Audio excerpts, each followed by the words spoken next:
What does a renewable energy future look like? What characteristics will it have? What are the important elements 30 years from now? So let's just put it into a time frame. Electricity will be free. We will be generating most I need, at least at the residential level for sure. We'll all have electric cars and we'll joke about that we used to go somewhere to fill up the car.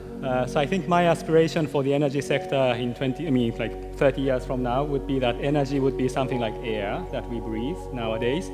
It's going to be everywhere, and it's some places maybe still pockets of dirt, but mostly clean. And also it's available at any point in time. I actually wouldn't say it's free. I'm an economist, so I wouldn't say it's free, but it's available widely. From my point of view, in 30 years, I think in nearest 30 years, I can agree with Sohail that the energy may be something like internet. It may become nearly free. What we expect to see is a sort of consumer-focused electricity sector, one in which you go and from the big old state-owned enterprises running everything to a situation where we have empowered consumers and they are part of the electricity market. The particular challenge, obviously, for the Central Asian nations is that they need to figure out a way of incorporating renewable energy sources and generation capacities into a landscape where they have so much access to fossil fuels and the potential for cheap energy. In Central Asia in particular, for instance, how do we get to a situation not of free electricity, but just the existence of adequate electricity? I think that one of the necessary steps to get to free energy should be, in Central Asia especially, privatization of the generating facilities and privatization of the transmission nets. There are, of course, good arguments to be made, and were made by some of our donor agencies, to say that we cannot at this point discard all our existing practices and all our existing resource bases in order to leap to the new technologies. That economic development, that economic progress must be a process that takes a long time and a great deal of planning. It's not something we can switch on in a day. Others, however, suggest that without the imagination and without the determination to make those changes happen fast, we'll never reach the point that we need to reach in the time frame that we have. But what happens very often is that there is an announcement sometimes of this really interesting solar project or wind project by a bank, and it is celebrated in the newspapers.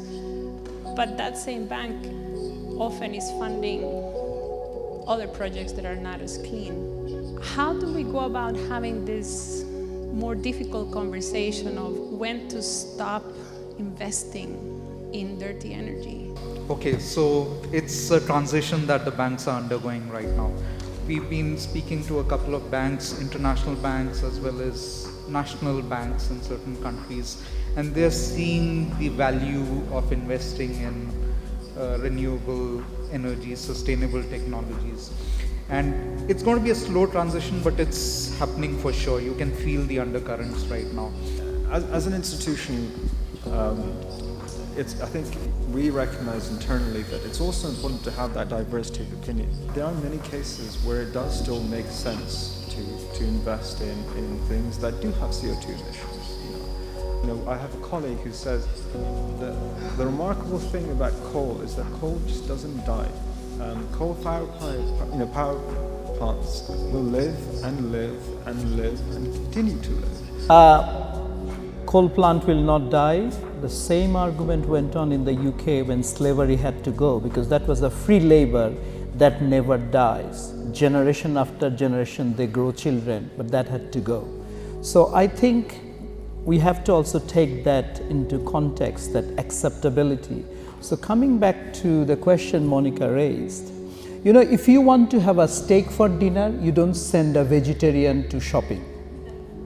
That's the principle. So I think while we are talking about decarbonizing of economies, we have to decarbonize society, development banks, politicians. We had a fascinating discussion, not just with the panel, but with the audience on the floor, who are very engaged with the idea that perhaps energy in future might be free. My first question, whenever you say when will the energy become free, it will never be free. It was free back in the Soviet times when the infrastructure, such as power infrastructure, was built by the state. I don't think you would object to that, right? Whenever we say global warming, clean energy, clean lifestyles, we should always take into account the real conditions and circumstances of every country's development. Our country is a coal-fired energy because we've got coal reserves for 500 years, and it is in these circumstances that we're talking about renewable energy. Right now, you know, in Kazakhstan, dirty energy is very cheap right now. And we are discussing that green energy for us will be very expensive, and there is no chance to increase percent of renewable energy in Kazakhstan without increasing prices. So what kind of future you think is possible for Kazakhstan? Cheap, dirty energy or expensive green energy, and why? I think the cost of renewable energy depends on many factors, including the production cost, financing cost, logistics and transport and all these associated costs. So it's really the matter of how much market we have for renewables that would in turn affect the cost of renewable energy as well. We have access to so much solar and wind potential here, which is effectively free. But how do we translate that from a free resource from nature into a free resource for the consuming public? That transmission process is where the costs come in, and that transmission process is the challenge of putting in place infrastructure, which is why our experts from the donor organizations and the experts at country level need to be able to create new partnerships and new ways of implementation and imagination for generating their future energy needs.